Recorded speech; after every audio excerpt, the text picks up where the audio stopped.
Good evening.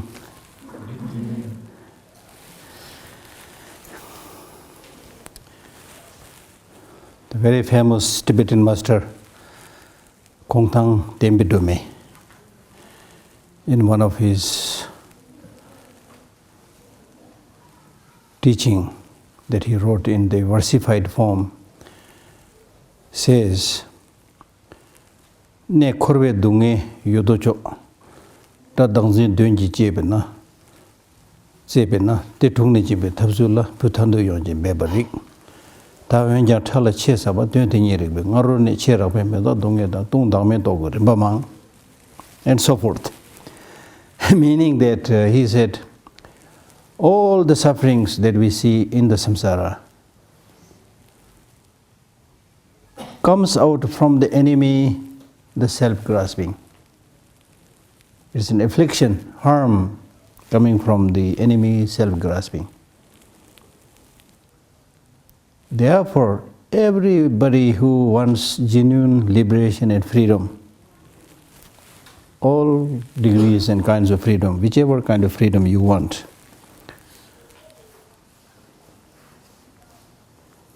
so everybody who wants freedom or liberation from that must endeavor to uproot their self-grasping.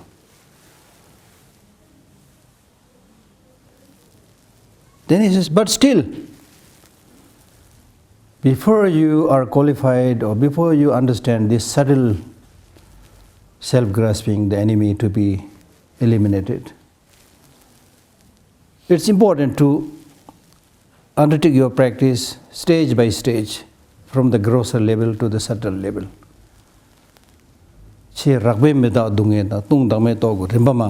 That you should start from the grosser level of impermanence, be it impermanence of body or feeling or mind or whatever. Extremely gross things, you start from there. And then grosser meaning of selflessness and so forth. And this is important because many of these grosser levels of changes, impermanence, death, and so forth are happening all the time, but we turn a blind eye. That is why many teachers, they say, we have eye, but don't see. In other words, those things which must be seen, we don't see. Those things we should not be seeing, we see.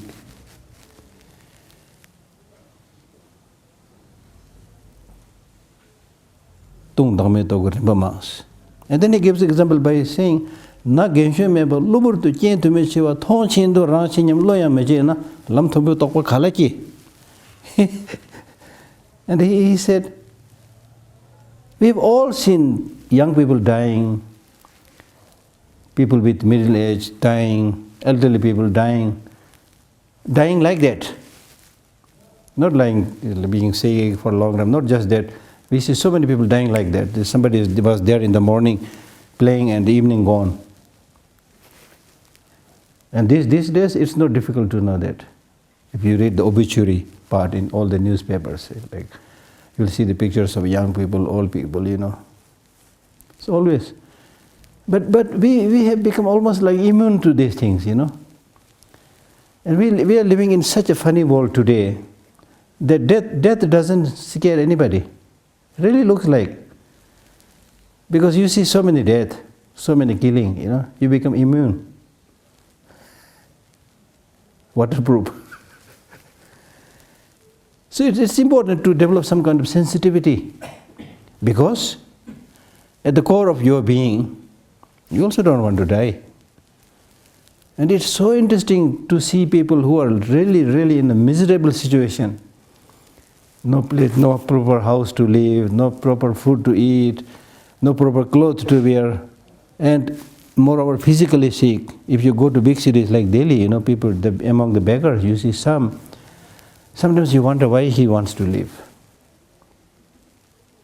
Such a difficult situation, but still people want to live. Even with one leg, they move all around just to get few coins.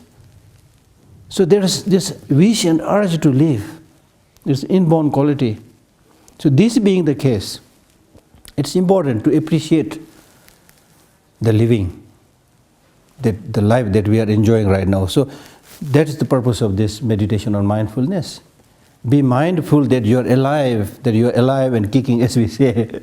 You're alive, and with that delight of being alive and kicking, make the best use of this special human life. That is the purpose. That's what we are driving at. We are not simply saying, oh, your body is filthy, or your mind is crooked, you're hopeless, We are not saying, this is not the target. The target is you simply just accept the reality as it is. Then it will be the most transformative way of your practice. If you see, accept your reality, see how fragile it is, how impermanent it is, how fleeting it is, and how many causes of disease and illnesses are there. In the Tsongkhapa's Great Stages of the Path, he mentions 9 major factors for the causes of death. Like even the food, which is for sustaining, if you overeat, becomes cause of death. If you eat too little, becomes cause of death. So there are so many causes for death and not many causes for living. So when you realize this, then you realize that, thank God, I am still alive. Not only alive, but I have certain facilities at my disposal. Not every human being or everybody has that facility, and we have that. So it's important to appreciate and recognize the great opportunity that we have at our disposal. And I, during my talks in different places, I always tell people that there are many reasons to be happy. You should be happy. You have so many wonderful things. And when I say this, people normally, immediately they measure what they have in terms of accumulation of wealth. And among the listeners, some of even, go to the extent of saying that, Geshe-la, I have nothing to be happy about. I'm a poor woman or man, I have not much money, not much wealth. So immediately they measure in terms of how much money they have, how much wealth they have. But what I'm saying is not that one. What I'm saying is that you are still a human being. You are not a dog, you are not a cow. Human being, which is such wonderful intelligence and so many facilities at our disposal. Not only a human being, but a human being with both the eyes intact, both the hands intact, both the legs intact. That should be the greatest source of your happiness. Imagine, you will realize that only if you lose one of your hand. As and when you lose one of your hand or one leg or eye, then you pray and wish, how nice if I have both eyes, I can do this, do that. How nice if I have both hands, I can do this, do that. But those of us who have it, we remain as if we have none of this. We have a hand, but normally it is used for bad things, not for helping. And His Holiness Dalai Lama says, even if you look and study your physical structure, the hand is made in such a way, the hand with the long arms is good for embracing, bringing friends together, not for eating. And if it's not just His Holiness, I've seen writings of many other thinkers saying the same thing. So human beings are basically non-violent nature, with teeth which is not good enough to catch animals and kill, with nails not good enough, not strong enough to catch animals and kill, It's only by using human intelligence we somehow do all those things. But we are not equipped like tigers or lions or snakes and things like that, right? So the hand, if you look at the structure, the long arm with the fingers, good for hugging, good for embracing, not for hitting. If it is for hitting, then His Holiness says it should come as a lump, like an iron ball, good for hitting.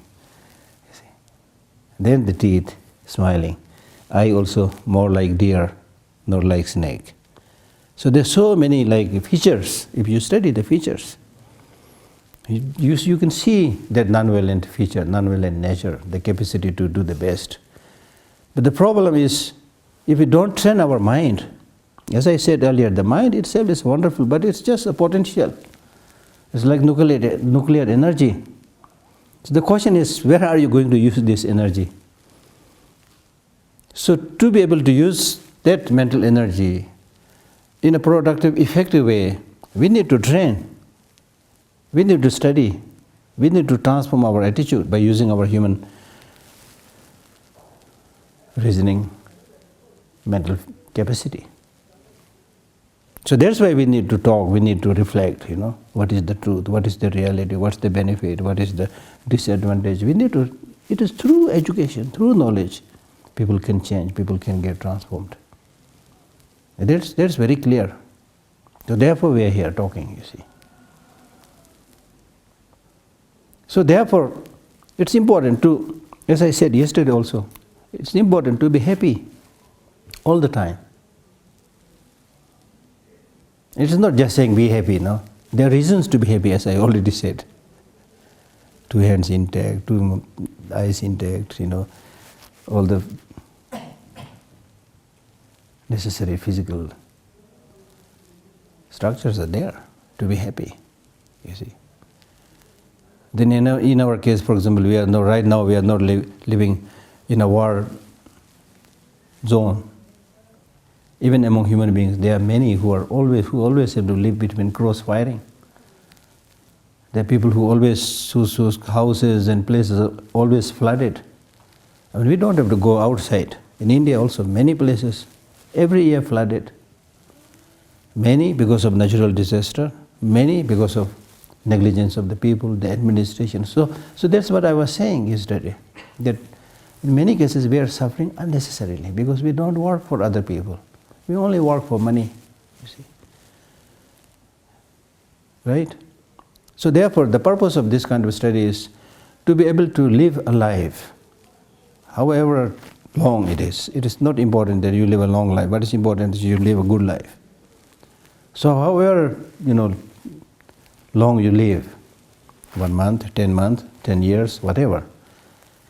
So during this life, you live your life in such a way that you become a source of happiness and peace for many people.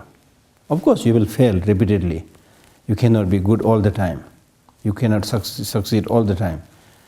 But try hard so that most of the time you are calm, peaceful, being helpful to others. Because if you really, honestly speaking, it's not just Buddhist teachings talking, but if you look honestly, as I think it was 7th Dalai Lama, and he's a very good, not only good teacher, but a very good writer, great poet. And he says, Thome Chazun Pomo Sundala De Jangs, Chaluk Namjur Podop Chejung Samado, Dugi Misikieva Nyam to Duwes, Kenyam Tojin Namji Nangsu di Jova. He says, you look at people, those who are high up or down, you look at men, you look at women, you look at the monks, you look at the lay people, to whomever you look at. The only difference is their costume, clothes. Women wear differently, lay people wear differently, monks and nuns wear differently. So the costumes are different. Chalu, namjur, then their way of expression is slightly different. Potop chejung, and then in terms of haughtiness, some are very proud, some are less proud, some difference like that. Mato, duke misi chewa nyam nyam duke, but underneath all are kind of suffering. They may or may not recognize it, but underneath there is suffering. So long as you are within this samsara, who you are rich or powerful or whatever, healthy, wealthy, whatever, you are not beyond suffering. So we are all under that current of suffering. Duki misi chewa nyam nyam duke. Alas, kenyam tokjinam jinang sundu chewa. Alas, this plight of the fellow human beings who are of same state like me, same fortune like me. See? Beautiful. So when you look at that, and His Holiness Dalai Lama says, first of all, it's very difficult for us to feel for others and develop compassion. Even when we develop it to some who are really poor a little bit. But as and when we see those who are equal to us, and especially those who are higher up in terms of wealth, name and fame, then there's no trace of compassion from us for these people. Instead, we'll feel jealous. Or instead, we will feel, how nice if I'm also like that Hollywood actor or actress. how nice if I'm also like that famous politician, you know. There's no trace of compassion for these people. And His Holiness, honestly speaking, these people who are puffed up with status and success and so forth, they are more object of compassion than those lowly ones. Because those people who are low and who are already fallen, they have comparatively probably less arrogance. They cannot be arrogant because they have nothing. Probably less competition also, less ill will also. And they are satisfied with small things, you know. Really, majority of the people, you have seen, I have seen, so we meet so many people, they just live on meager food and hard work, and then happy with that, with their, whatever be the situation. They hardly have anything in terms of house and other facilities, but they're always smiling. Like the people who are working, constructors, they don't have much, they're poor people, but most of the time you will see them smiling. But those people who are a little bit higher up, not much smile. More competition, more manipulation. I mean, look at the whole world, you see. The unfortunate situations that is created, that we are suffering today, is primarily creation of people who are in the higher circle, who is supposed to be educated. Yes, education they have a little bit, but they use this education, as I said, education or intelligence in the wrong way. Very poor people, they suffer, but they can't create, or they don't create much suffering on other people, you see. So those people who have a power and misuse their little knowledge, they create suffering. So that's why, number one, we need good education, that education also right education, which really creates that feeling for other people, creates that sense of responsibility for other people. So harmonious development of head and heart, that means good heart. The good heart should not be a stupid heart. Compassion, good heart means compassion, loving kindness. If that compassion and loving kindness is not based on knowledge, then you will be exploited by other people, especially in today's world. If you say compassion, love, you know, sit there and try to help other, you know, without that precise understanding of the situation, they will take advantage of you. So that's why in Buddhism we say you should have compassion and love based on knowledge. You should know when to help, to whom to help, how to help, everything. It's not that you say, I have compassion, then you go everywhere like a stupid fellow, you know. Then you get the problem. That's why many people now today, you know, they suffer from what they call as compassion fatigue. Compassion fatigue. And also emotional burnout. They work a little bit and then after that they get completely tired. I mean, it's understandable. It's not easy to help, especially in very, very difficult situations. Right? So therefore, for all these relations of helping other, helping oneself, we need to have a holistic. There is not just one solution. There is no push button enlightenment. We need to have a holistic picture. Right? So that's why we need this kind of training. When we talk about realizing the lack of independent existence of every phenomena, it's talking about creating a holistic viewpoint. Because when we talk about emptiness, emptiness is not just your nature, not just my nature, it's nature of everything. Right? So therefore we are studying on this.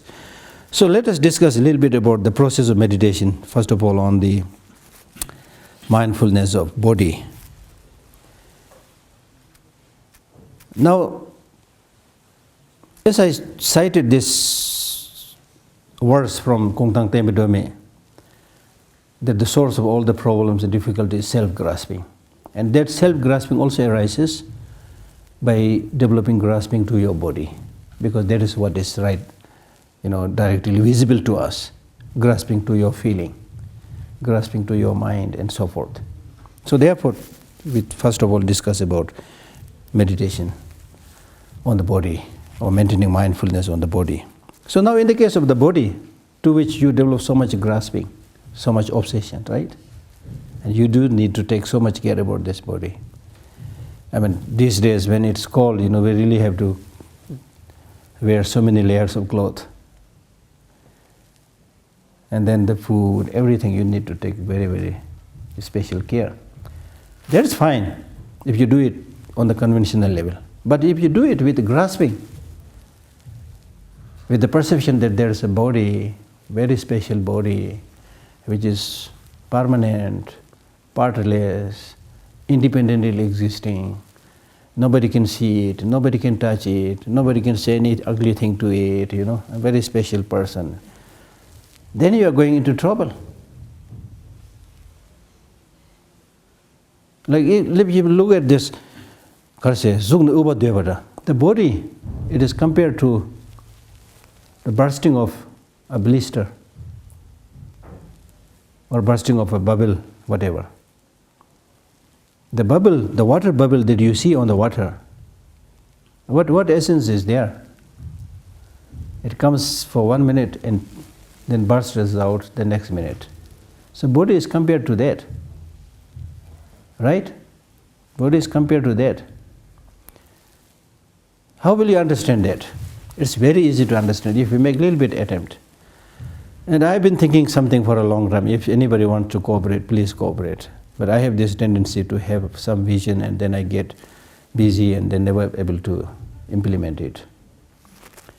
Like to explain this impermanence of the body, now today through the scientific findings, technological application, we can turn the body inside out and see each and everything. How the lungs are functioning, how the heart is functioning, How many times the heart has to beat during your whole life. There is counting, there is a number, I don't remember the number, but there is a counting. And then how the circulation of the blood is done through your breathing. How each and every cell needs that air or that blood to remain alive. Now everything is now explained in detail through scientific finding if you study biology, especially human biology. There is human biology, there is physiology, then there is anatomy, and then there is a study of dermatology, study of the skin and so forth, So each and every part is so precisely studied. So you can just read that. Within the Buddhist literature, at least I have seen one quite lengthy discussion, written by stages, is like meditation on the body, written by I think Kamalishila. So which even talks about the number of hairs on your head and the pores of your body and things like that. Then how many parts of bones are there in your body. All these are mentioned there for your meditation, for your reflection. So easily we can do that. So if you make a movie, you don't have to even make a movie, It's already there are a lot of nice movies, documentaries on human body and especially the internal organs. So you look and study that, then you will see how long do you think you will last unless you take care of yourself. So benefit of such a study is not to unnecessarily scare you that you are filthy, you are fragile, you are good. It's not saying that, but what it is saying is you are fragile, therefore take care. You are fragile, you may not last very long. So while you are alive, make the best use of it. That's what it is saying.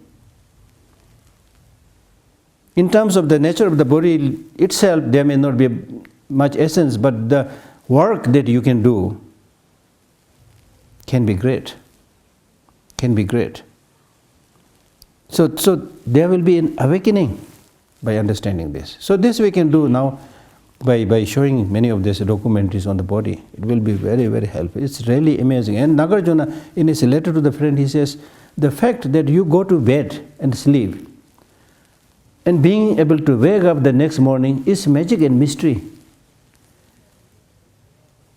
After all, the demarcation between life and death is just this breath. If you breathe out, you cannot breathe in. That's it. I'm not trying to scare you, but that's the reality, you see. Now forget about spiritual practice. We are unable to even take care of one's body. Heaven knows what kind of food we throw into our mouth. Very, very destructive for the body food that is available in the market, We throw everything because we don't know the reality, what is there. You think, it's a big machine, whatever you throw, it will just deal with it. That's not the case. Because the inside is so fragile, so vulnerable, you have to be very careful. Even in terms of exercise, you just can't pull yourself in all the directions with great force, because again, it's very fragile, but we don't see that, you see. So therefore, it is important to see that this body, as I said, is a collection of so many parts. And if you take away each of these individual parts, nothing special called body is left that is having inherent independent existence. Like year, 1 year, when we say 1 year is made up of 12 months. First month is not the whole year. Second month is also not the whole year. Through combination of all the 12 months, then you call it year. But that collection itself is also not just year, you see. So what we are saying is really, it's more or less like a designation. It's funny and interesting how things work. It's just designation. This we call microphone, right? Right now, no problem. Somebody called it microphone, we all accept it. Bring the microphone, everybody bring it, no problem. But suddenly if I say I'm going to talk through the elephant, then you will all laugh, because we have not labeled this microphone as elephant. But right in the beginning, if it has been labeled as elephant, then why not elephant? So from there you can clearly see it's just designation. Somebody becomes Ritu, somebody becomes Tinjin, somebody becomes Mike, whatever. It's just designation. And it functions. Only on that level. Without being satisfied that level, that designation, if you try to go deep and really find out where is Ritu, something that you can lay your hands upon and then say, this is the essence, the real Ritu.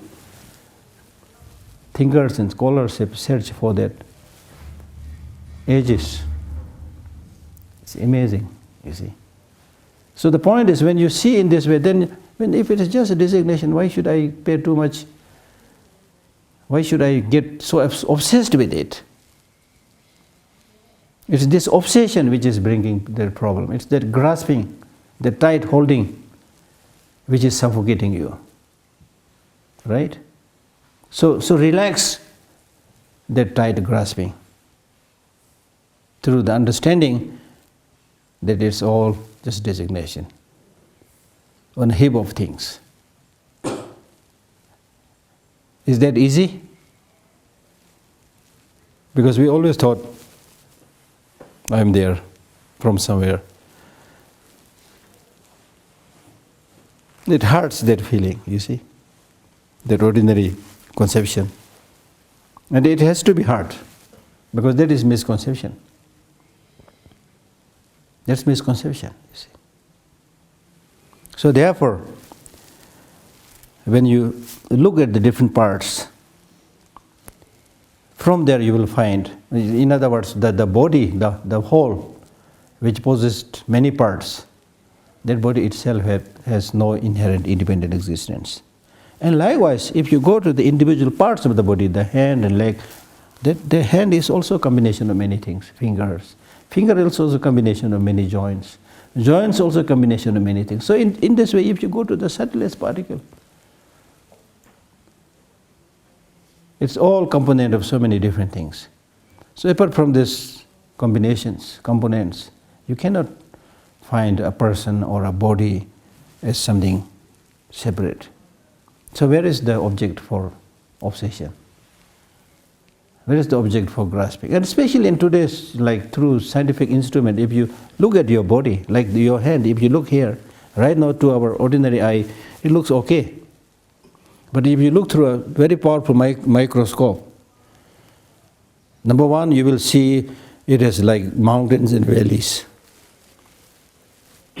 Yeah, right? And if you still use even more powerful microscope, then you don't see this concrete part. It will be just like a bubbling energy. And this we can see today. So it's amazing. How could Buddha figure that out and said that the body is like a bubble? It's a blister. Now we can see it through scientific instrument. So where is the object that you have developed so much grasping? And what is the worth of it? Now that does not mean to say, as again, it is important to come back. That does not mean to say that because you don't have inherent independent existence, therefore you are worthless. No. No. That's exactly famous there. Lune datar thomu ye tetan na desungcha. Timden yuning so one tile sonam chemotop. So in this way, as we'll read in the text also, it says, so in this way when you look, you will find that this body will, at the end of the day, will be like an enemy to you. Because you have to serve this body so much, feeding it, working so hard for it, spending sleepless nights, right? All for the body. Survival means survival of the body. So from that parlance, it is really like an enemy which makes you work so hard. Although you see that body like an enemy, but still you must protect it, because a person with ethical discipline, a person with morality, if that person lives alone, he will be able to collect a lot of virtues. He will be able to do many good things.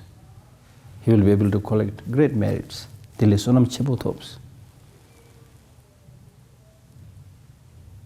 And therefore, the most important thing that we need to do in our life is to cultivate a proper mind, a virtuous mind. So therefore, again, Nagarjuna in his letter to the friend, he says, Simne sadhan chudna dovala remotiva. That means, in terms of dealing with your mind, how it functions, it should be of three different types. One is like writing on earth, ground. Another will be like carving on stone. Another will be like writing on water. Now when it comes to doing positive practices, good things, then it should be like a carving on stone. Even if the stone breaks, the carving will be there. It should be long lasting. If that is not possible, at least it should be writing on the ground, not like writing on water, because as soon as you write on the water, it disappears. When it comes to the negative emotions, it should be like writing on water. As I said, we do get angry, but never develop resentment, ill will. You get angry, that's it. Then don't think about revenging or ill will to that person or that environment which is the source of problem. Right? Because if you develop resentment and ill will, it will only consume you, not the enemy, not the wrongdoer. It will only destroy you. So therefore, seeing the fragility, vulnerability of people of all statures, we should live a life to be of benefit to them. And in order to do that, you need to understand yourself. You need to understand your mind and cultivate in such a way so that you are able to remain stable and calm in all ups and downs in life. You get good news today, okay, happy, but don't get too excited, don't burst out, because bad news is waiting. If you get bad news, yes, you will feel sad, but don't get too dejected, good news is also coming.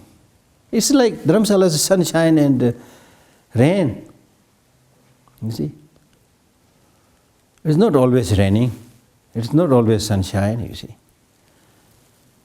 So the purpose of such spiritual practice is that you are able to, fare well through ups and downs in life. Okay? So therefore, whether you examine the body itself or you examine the parts of the body, you will not find any part of the body having inherent in existence. Okay?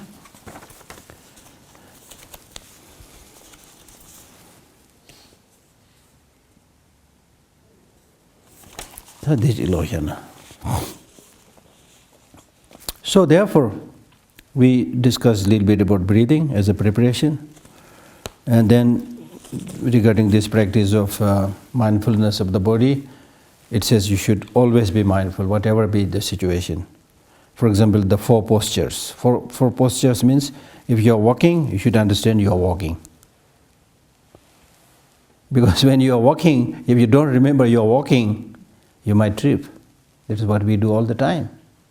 You see, when you are walking, pay attention where you are walking. And Shantideva explains this again very beautifully in his Buddhist Charyavatara, that you just see the road ahead, the path ahead, and make sure there is no risk, no danger, And occasionally you can take rest and look back what is happening, but otherwise you concentrate, right?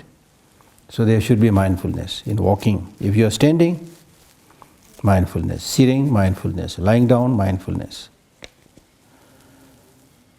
If you are going forward, remember you are going forward. If you are returning, remember that you are returning. I mean, it's important. Like, for example, if you are returning, if you remember that you are returning, there may be certain things you need to prepare. If you are moving forward, there may be certain things that you need to prepare. But if you are mindful, you will remember all that. But if you don't remember, then you just go. Then after that, I forgot something. Then you have to go back 2 kilometers again, you see. That's what we do all the time. So preparation, as planning, as I said yesterday. Okay.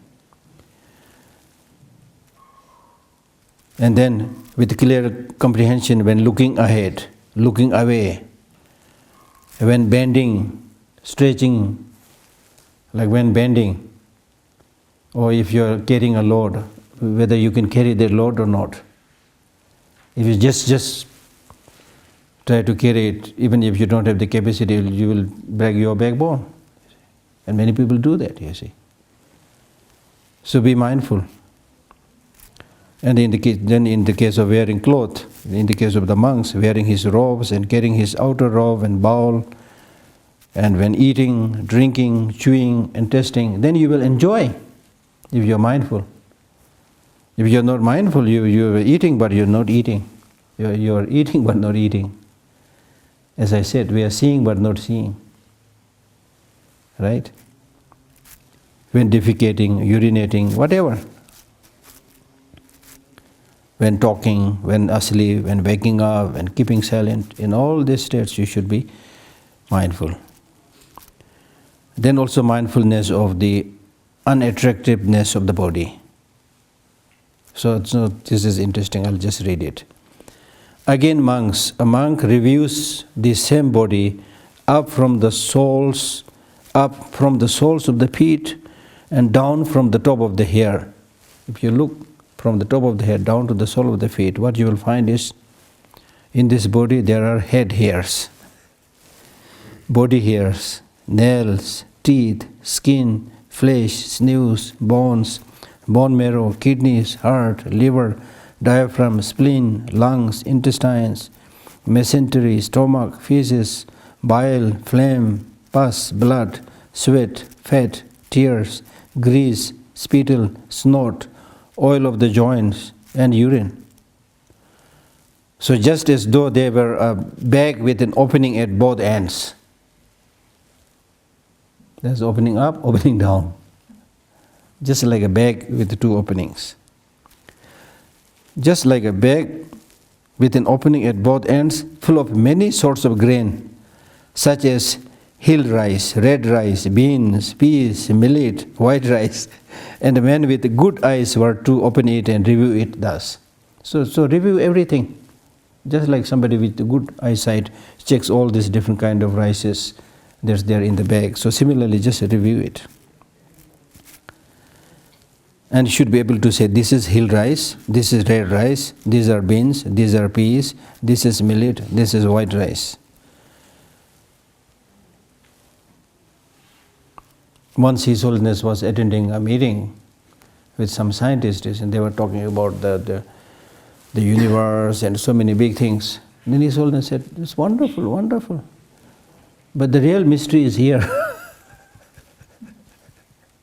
Where not many were talking or not paying much attention. So normally oneself it's interesting, oneself is the most forgotten thing. Oneself is the most forgotten thing. So it's important to know about human being itself, oneself. so that you will be able to take good care of it, make good use of it. So too, among reviews, the same body is full of many kinds of impurity. Thus, in this body there are head hairs and so forth, urine and so forth. So in this way, he dwells contemplating the body in the body, internally, externally, both internally, externally, and so forth. And he dwells independent. Dwells independent means he sees things as it is. Okay? Not clinging to anything in the world. Not clinging. This is not easy, of course. We are so habituated with clinging. Whatever seems to be desirable and so forth. Clinging basically means getting stuck. That's the problem, you see. Again, I remember that quotation from Nagarjuna's letter to the friend, where he says, Lucho namlang gowa chinyi ba tesu ye dungil tinyi tos yowa. He gives the example by saying, if you take the example of the Naga King, that basically we can think of it as a snake, Naga kind of snake. So the Naga King is said to possess many heads. The ordinary Naga's just one head. So ordinarily the Naga King looks grand, he has so many heads. But the problem is, the more head you have, the more you are susceptible to suffering. Because today this head is healthy, this head is bleeding. These two heads are fine, but the middle one is hard. So similarly, ordinarily we think, oh, I am so good, I have so much wealth, so much money, so much, relatives and so forth. But it's like the Naga King's head. The more you have, the more you are prone to problems and difficulties. Today I am okay, but my brother is suffering. Today I am okay, my brother is okay, but sister is not okay. You see? So it's like nothing comes value free. You see? Not clinging to anything in the world. When you cling, means you're getting stuck. You're getting stuck. And that's what this famous Saint Milarepa did in his practice. He gave up everything. He gave up everything, and he meditated in a completely empty cave, which of course most of us, I'm not asking that you do it or will not be able to do it, also difficult. But in the case of Milarepa, he always meditated in an empty cave. There was nothing in that. And one night a thief came, hoping to find something. Milarepa was in the darkness, meditating. When he found that a thief was groping and trying to find something, he said, what do you hope to get in the pitch black night when I don't get anything in the broad daylight? And I have myself seen, not far from here in Dalhousie, some senior real Tibetan meditators, 5 of them, who are immediate disciples of Tihor Kyurpo Rinpoche, whose name you have not heard. He was called as the modern Milarepa. Great scholar, practitioner. He, escaped from Tibet and then stayed in Dalhousie, where he started giving teaching, and he had some students. One Gilik I remember still, his brother. So once somebody wanted to help them. They are great practitioners, meditators, so I'm going to give some money, a Westerner. So I went there as a translator. I was a student then. So I saw them. You won't believe your eyes. I've seen it. Nothing whatsoever. I mean, in the sense that, of course, they have a cloth too. That's, all really like rags, all torn out cloth. And then stone piles, that's their house, and then a canvas, top and something like that. Then this lady, at that time it's a lot of money, 100 rupees each. Except one, the other 4 did not take that. So what I have to do with this paper? I may be gone tomorrow. Even when the food is offered, if it is ready to eat and bring right the time, then they eat it. Otherwise, if uncooked food is given, then they'll just ignore it. So that is only few exceptional people can do that kind of sacrifice, and we are will not be able to do it. One or two maybe, but normally not possible. But as His Holiness Dalai Lama says, 50-50. That means 50% for this life, for your food, for your sustenance, but at least 50% for more important spiritual practices, not only just for yourself, but for many people, because the world is suffering not so much due to shortage of material facilities, but primarily from spiritual poverty, poverty of the mind, greed, as I said earlier. So you can do a lot of service to those people. And how you can do? You don't think that you have to become a famous teacher, things like that. Just through knowledge you can share. And I give you this example of a Western nun who once came to me and she said, Geshe, I have been here for a long time, I'm not making any improvement. So what should I do? I said, go back to your country. And then I don't know how much was the time when she came back. One day she came back and said, Geshe, thank you. I said, what? When I said, I'm not making much progress, you said, go back to your country. First I thought that was very blunt, but now I have realized the meaning. And so what was the meaning? Because I don't think I said it with a great meaning or anything like that. But she said the meaning is that when you are here in Dharamsala with many other practitioners or people who talk about these things, you don't see much progress or relevance of yourself. But when she went back to her country, she was able to clearly see how people are stupidly wasting their life. Many things she was able to clearly see that they should not be doing, but they are doing. And she was able to help many people like that. You see? So there is need. There is a need. So don't feel that we are insignificant, useless, and things like that. It's not just teaching. There's so much opportunity to do a little bit of service, right? So therefore, knowledge is important, because knowledge is not just information. To quote somebody, knowledge is not just information, but knowledge is what colors your emotion, what moves your whole being, what makes you get up, go and do things for others. If you have the real knowledge, that is a product of hearing, thinking and meditation. Not just hearing, not just thinking, but through personal practice, meditation. If you have that feeling, for example, compassion, then you will be automatically compelled to do something for other people. That will come automatically, just like His Holiness Dalai Lama. He is like 81, over 81. Still traveling throughout the world. And I've seen him many times that when he gives a very strenuous teaching like Kala Chakra, or any other major teaching which lasts earlier days, sometimes 2-3 weeks. So it's very tiring for us actually, even for listeners it's very tiring. But I've seen him, His Holiness, as and when he finishes the teaching, he's like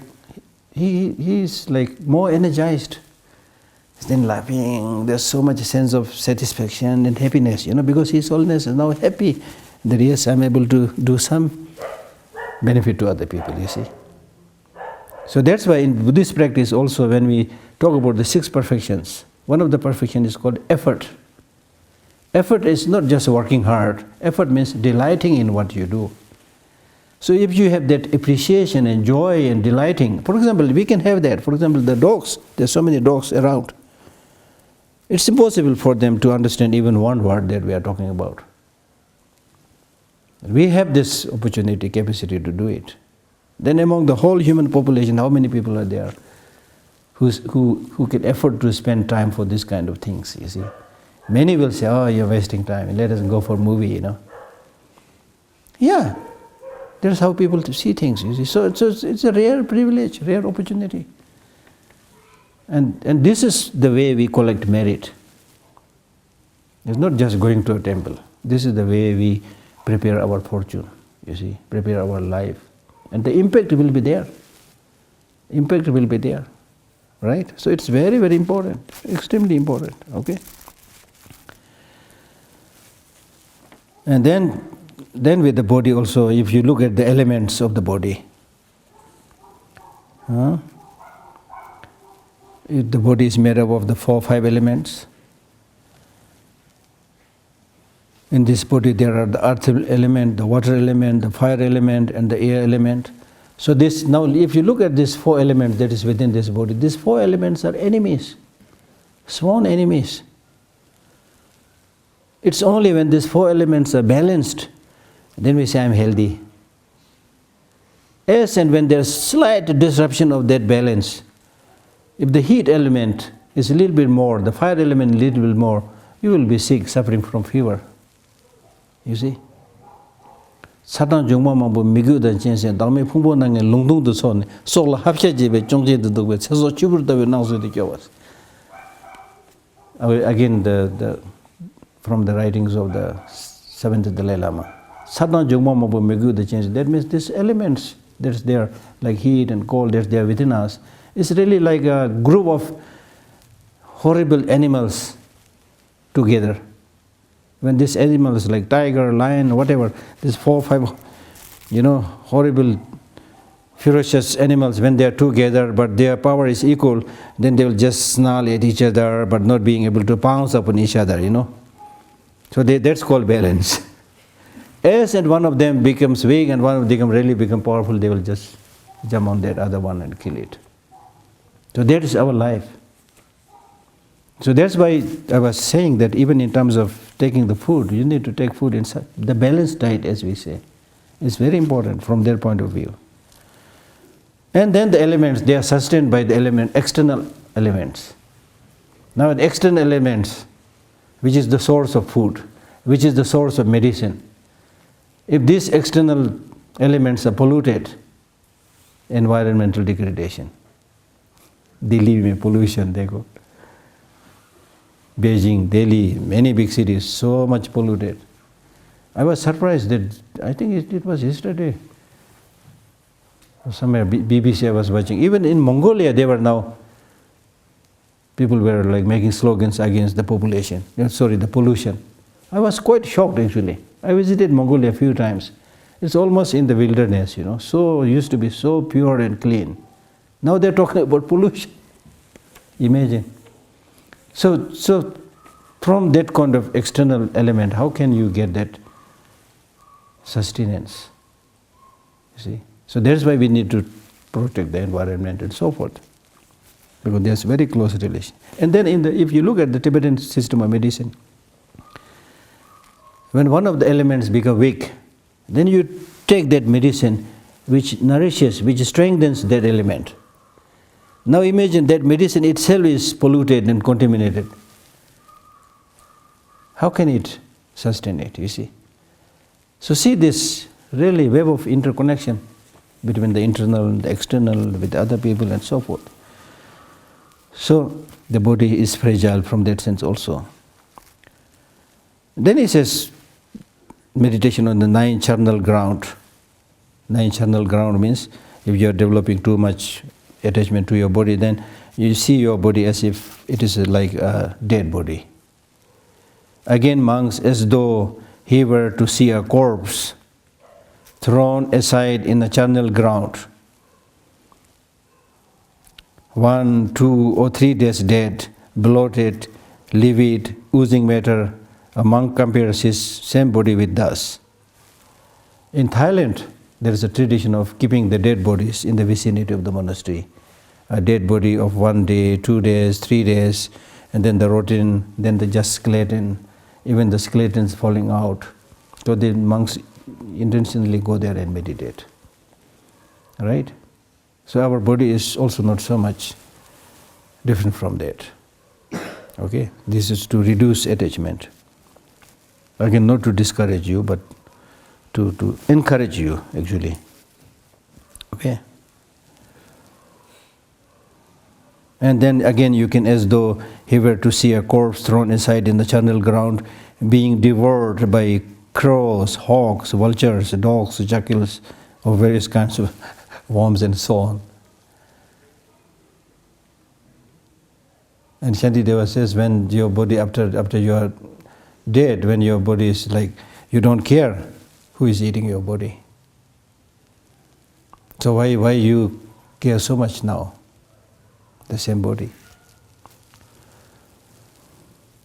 Again, as though he were to see a corpse thrown aside in the charnel ground, a skeleton with flesh and blood, held together with sinews, a fleshless skeleton smeared with blood, held together with sinews, a skeleton without flesh and blood, held together with sinews, disconnected bones scattered in all directions, here a hand bone, there a foot bone, here a shin bone, there a thigh bone, here a hip bone, there a backbone, here the skull, and things like that.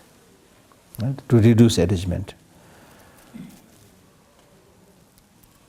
So forth. So there's no need to read all of them. You got the hint, okay? Then contemplating meditation on the feeling.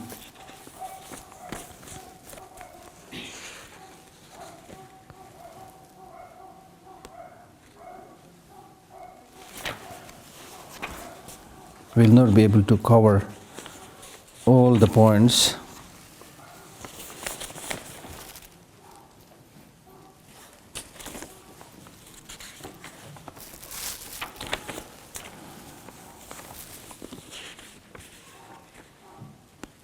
Now in the case of feeling, there are three types of feeling. Pleasant feeling, unpleasant feeling, neutral feeling. Now ordinarily when you get a pleasant feeling, then you develop desire. You want to have that pleasant feeling again and again. So that pleasant or pleasurable feeling is the source of all the desires. And the desire leads to greed, grasping. Right? Grasping. So it's very, very dangerous actually. As I said earlier, the fact that we don't get much time to rest, running because of desire, because there is no contentment. So therefore we have this tendency that you always want to have this pleasant feeling and you don't want any kind of unpleasant feeling. And you fear that there will be an unpleasant feeling. What will happen to me? You see. And then if it is a neutral feeling, then you don't care. You don't pay attention to it, which again becomes a source for developing ignorance, confusion. So you should be mindful of all the pleasant feelings, unpleasant feelings, neutral feelings. And the advantage of doing that is, now again the main point here is, just like in the case of the body, in the case of the feeling also, there is no feeling that is inherent independent existence. We are developing, when we develop feeling, we act as if there is an inherently independently existing feeling, especially in the case of experiencing enjoyable feeling. Then you think, oh, I have to have this enjoyable feeling continuously, forever. You expect that, but it's impossible because there is no feeling, pleasurable feeling or pleasant feeling, which is inherent, independent. And because of this wrong notion or misconception, you run after that source of pleasant feeling and get into all kind of troubles. So therefore the text says, if you are somebody who has this kind of understanding, then as and when you see somebody enjoying something, immediately you develop compassion. With the fact that in my case, at least because of the teaching, the teacher and my own study and so forth, I am also enjoying that pleasure of feeling, but I am not grasping. This will not become a source of great problem and difficulty for me. But this fellow, he's now stuck there, you see. And this point is very beautifully explained in Abhidharma with 5 examples. When you develop that desire to the sensual objects, out of the 5 sensual objects, even if you develop strong desire to one sensual object, you will get into big problem. And he gives the example of, like, say, for example, the fish. It develops that very strong grasping to the sensual object of that small bait, meat that is put on the hook for catching the fish. So that the fish goes there and he's caught and thrown out of the river and he dies. Similarly, take the example of the butterfly. Because it's so much attached to the form, the flame, probably thinking it is a palace or whatever, This is a very interesting place to go. He goes there and burns himself. Just one object, form. Then sound. It is said that some wild animals like deers, they're very fond of music. So some of the hunters, they play some nice music while having laid a trap somewhere. So they come with their raised ears towards their direction, and then they get caught and killed. And then touch. Elephant is said to be very fond of touch. If you massage and touch the body, he'll just lie down. And then he's again chained and slept. And then smell. Makhi dekho, makhi, flies. Because they're so engrossed with that smell, wherever there's a dirt, they go there and then their feet stuck there and they die. So you can get into so much problem even if you have very strong desire to one of these sensual objects. Now in the case of most of human beings, we have strong desire towards all the 5 sensual objects. Not only that, we are trying to fill that desire. The business people, they are trying to ignite and fuel your sensual desire. Look at the malls with 5 stories. Exactly there. I was actually kind of shocked or surprised when I visited a mall. As it's explained in the Abhidharma, it's really there. One floor is, normally the first floor, in the West, the first floor is scents, smell. How much money you spend, this scent is made from this flower, that flower, and people just spend so much money and you get entrapped. The second, go to the second floor, cloth, touch, right? Pant, shirt, whatever. I'm not exaggerating, you go, it's there.